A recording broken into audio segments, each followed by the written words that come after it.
Hi, Miss Denise Rispens. This is Harry Lawson, and I really enjoy watching your video, and thank you for sharing. And I totally agree with you. I don't know how filing text can be an option, and I just can't believe the person without a license was actually practicing. That just does not make sense to me. And I agree with you about the self care. I had an experience with a counselor when I was in seminary. In the process of ordination, we were required to take a test, and we had to go before the counselor and have counselor explain to us about the result and give us opportunity to explain our part, our side, if there's any misunderstanding. And the counselor that I have seen was a male counselor, and he was very nice, very friendly, very sweet.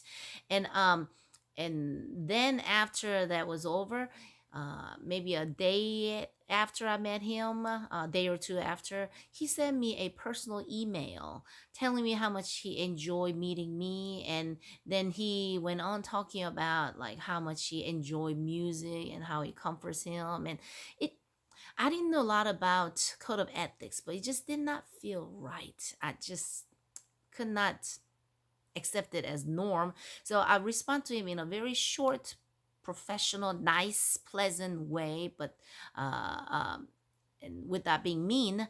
And then he sent me another email. I just did not respond to him after that. Well, I went back to the same institution where a number of counselors were working together, and that institution also offer classes to pastors.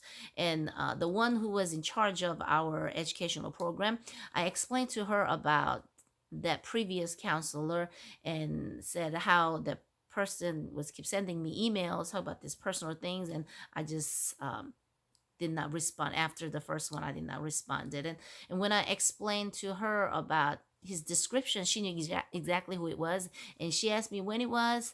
And I told her it was a couple of years or several years ago.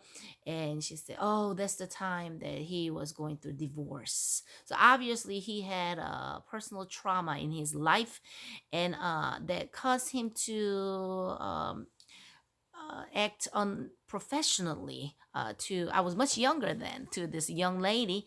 And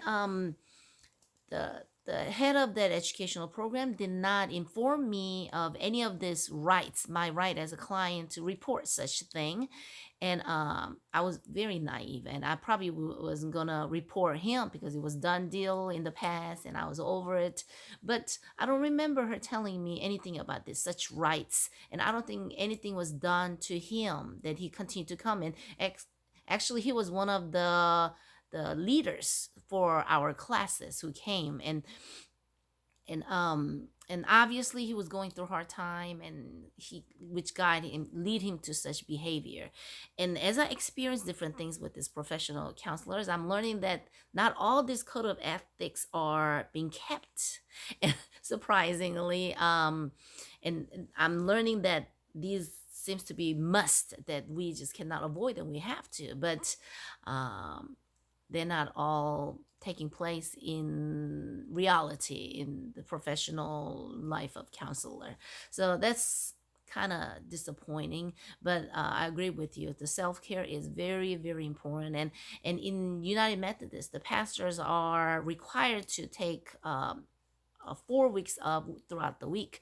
And if pastor fails to keep up with the certain like vacation or take time off, it's not a positive thing. It's what the district superintendent and the cabinet will say is that this if this pastor fails to take care of him or herself, and how can this pastor take care of the congregation? So it is skipping all those, taking Sabbath or taking time off, it comes back to a pastor as a negative thing. I guess it works the same way with the world of professional counseling.